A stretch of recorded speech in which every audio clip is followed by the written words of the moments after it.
Everyone, career point के इस YouTube channel पे आपका हार्दिक स्वागत है। तो आज खंड 2 करेंगे, जिसे हमें किसी गांव या समुदाय के अवलोकन की रिपोर्ट बनानी है।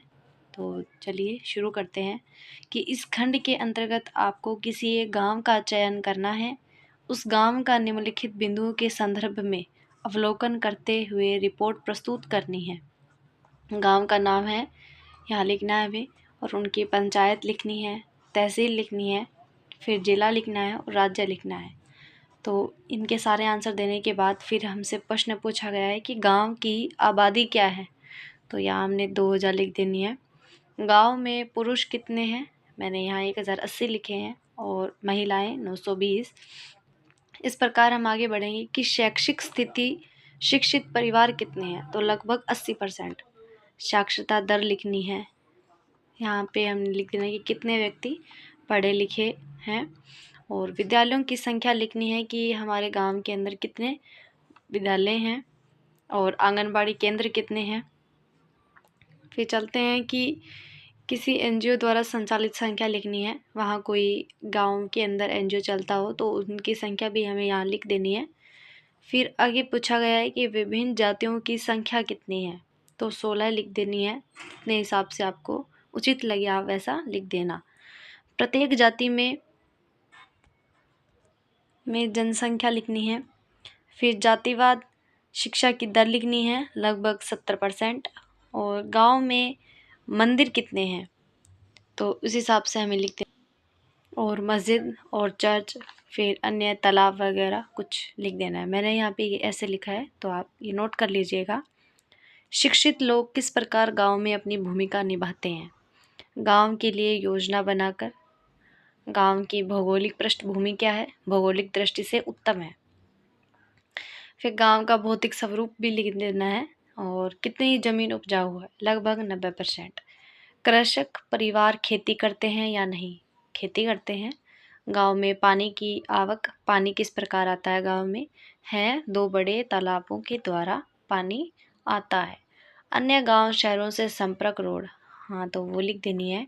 अन्य गांव शहरों से संपर्क साधन, बसें व अन्य निजी साधन हैं जिनके द्वारा आना जाना लगा रहता है। गांव का सामाजिक सांस्कृतिक ताना बाना, इसके अंतर्गत सभी समाज के लोग अपने त्यौहार कैसे बनाते हैं, परंपराओं के अनुसार। इसमें भाईचारा कैसा है, मिलनसार है व अच्छा भाईचारा है। एक दूसरे के यहाँ आना जाना रहता है या नहीं, रहता है। दूसरों के सामाजिक रीति रिवाजों का सम्मान करते हैं या नहीं, तो सम्मान करते हैं, किया जाता है। समाज के लोगों में अपनी संस्कृति के प्रति लगाव कितना है, संस्कृति के प्रति पूर्ण लगाव है। आगे का प्रश्न है कि आधुनिकता के पीछे कितना भाग रहे हैं, संस्कृति को साथ लेकर आधुनिकता को चुन रहे हैं।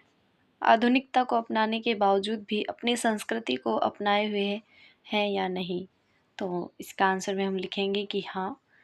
समाज के लोगों में एक दूसरे के प्रति अपनत्व भाईचारा कितना है, बहुत है।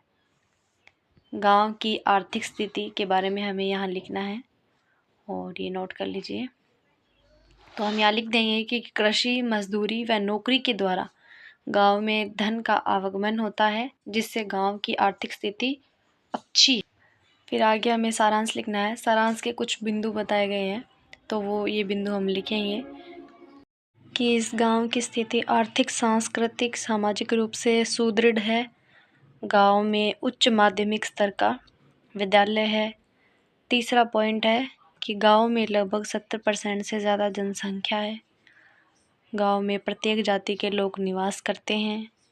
गांव का अन्य शहरों से संपर्क रोड यातायात माध्यम से, गांवों व शहरों दोनों से ही, जो बड़े बड़े शहरों में जाने के लिए पास में ही हाईवे स्थित, जिससे बड़े बड़े शहरों में जाया जा सकता है। गांव के ज़्यादातर लोग कृषि पर आधारित हैं।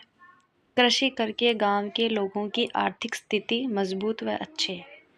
इसी प्रकार अगला पॉइंट है, आधुनिक शिक्षा का प्रचार प्रसार भी गांवों में किया जाता है, ताकि गांव के प्रत्येक व्यक्ति शिक्षा के महत्व से अवगत हैं।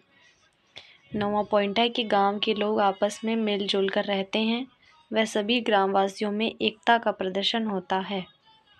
अगला क्वेश्चन है कि गांव के सभी बच्चे नियमित विद्यालय जाते हैं, बच्चों में नवीन शिक्षा व नई कलाकृतियों, ज्ञान आदि सीखने की जिज्ञासा है। तो इस प्रकार ये खंड 2 भी पूरा हुआ और अगला खंड 3 जो है वो हम अगले नेक्स्ट वीडियो में कंप्लीट करेंगे। Thank you everyone.